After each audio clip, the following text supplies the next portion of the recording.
So let's talk about the American Civil War. But we're not just going to look at it as a bunch of battles. No, we're going to dive into how this brutal four-year conflict completely reforged the United States. It was so transformative that some historians actually call it the Second American Revolution. And in this explainer, we're going to see exactly why. And to really get a feel for this transformation, you have to start with the sheer horror of it all. I mean, just listen to this quote from General Sherman. It shows how the mind-boggling scale of death became, well, almost normal.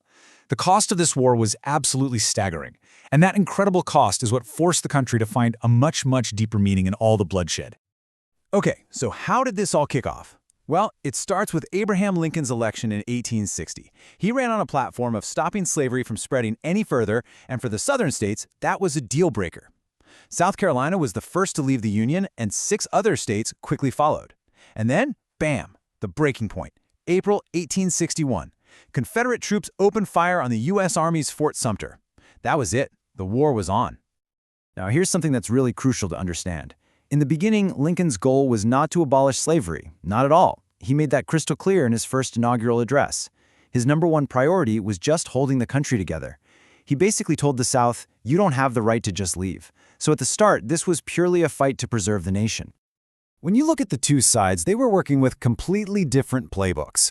On one side, you've got the Union in the North, and they had just massive advantages in people, in industry. We're talking factories, railroads, you name it, plus an actual functioning government.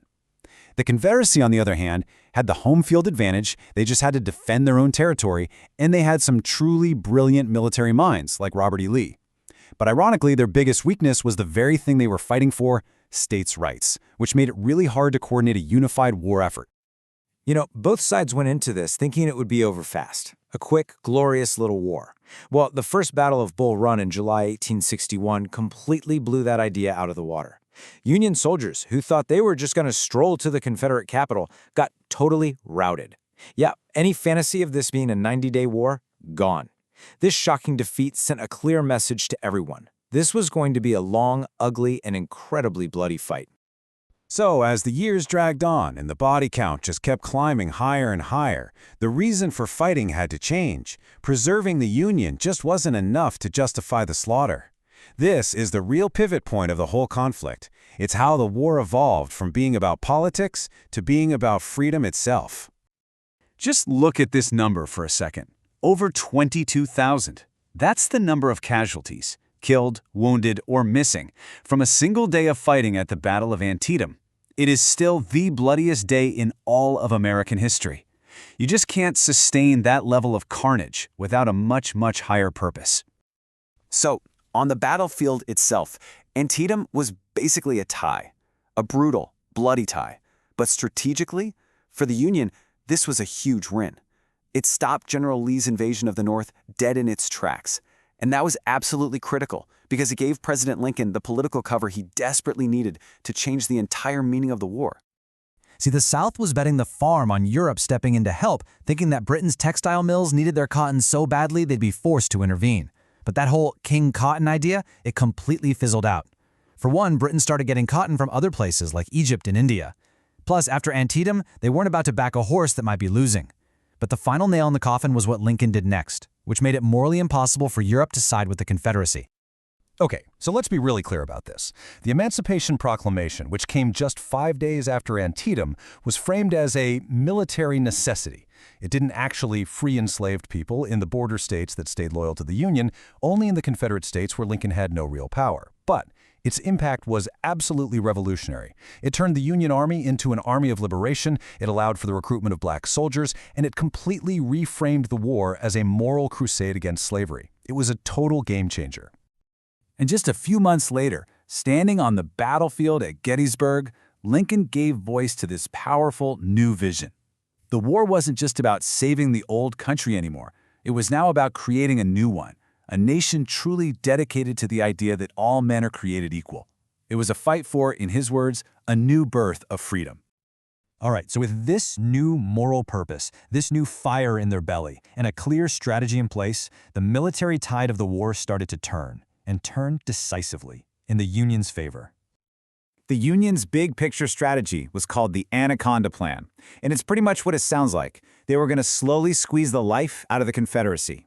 Step 1. Set up a naval blockade of the entire southern coastline to cut off all supplies. Step 2. Take control of the Mississippi River to literally split the South in two. And the final step, capture the Confederate capital at Richmond. And then came the first week of July 1863. This 1 week was basically the beginning of the end for the Confederacy. Out east, the Battle of Gettysburg was a crushing defeat for Lee. It was the last time he'd ever launch a major attack into the North. Then, the very next day, way out west, General Ulysses S. Grant captured the fortress city of Vicksburg. Just like that, the Union controlled the Mississippi. It was the perfect 1-2 punch. The Confederacy was cut in half, and its fate was pretty much sealed. With all the momentum on their side, the Union leadership decided to end it for good. And that meant adopting a new, far more brutal strategy. The goal wasn't just to beat the Confederate armies anymore. It was to completely crush the South's ability and its will to keep fighting. This strategy was called total war, and the man who perfected it was General William Tecumseh Sherman. His famous March to the Sea was a 60-mile-wide path of destruction straight through the heart of Georgia. His troops tore up railroads, burned farms, and destroyed anything that could possibly help the Southern war effort. The whole point was to make the war so terrible, so personal for the civilians back home that their spirit would just break. And it worked. Between the blockade choking off supplies, Sherman carving up the heartland, and Grant's relentless, grinding pressure on Lee's army in Virginia, the Confederacy just collapsed. On April 9, 1865, General Lee surrendered to General Grant at a small courthouse in Appomattox, Virginia. And just like that, the fighting was over. But the end of the war wasn't just an end to the shooting. It was really the beginning of a new America. The conflict had settled these massive questions that had been tearing the country apart since it was founded. It truly was a second American Revolution. But that revolution came at a price that is almost impossible to comprehend. An estimated 750,000 people died in the war. That's more than in every other American war combined. This was the human cost of remaking a nation. And the single most profound change was the 13th Amendment. See, the Emancipation Proclamation was a wartime measure. This was a permanent change to the Constitution itself. It made the end of slavery absolute and final, everywhere in the United States. This was the ultimate legal victory of the war. And there was another huge change, this one to the very idea of America. The war settled once and for all that the federal government was supreme over the states. The idea that a state could just up and leave was dead and buried. The country was no longer a loose group of states, it was a single, powerful nation. And you can see that reflected right here, in the massive growth of the federal government in the years right after the war. So, in the end, the Civil War did save the Union. And it did bring about that new birth of freedom that Lincoln talked about by destroying slavery. But in that same Gettysburg Address, Lincoln also called on the living to dedicate themselves to the unfinished work. And that leaves us with the big question that would hang over America for the next century and beyond. What did that unfinished work really mean? And how long would it take to finally achieve liberty and justice for all?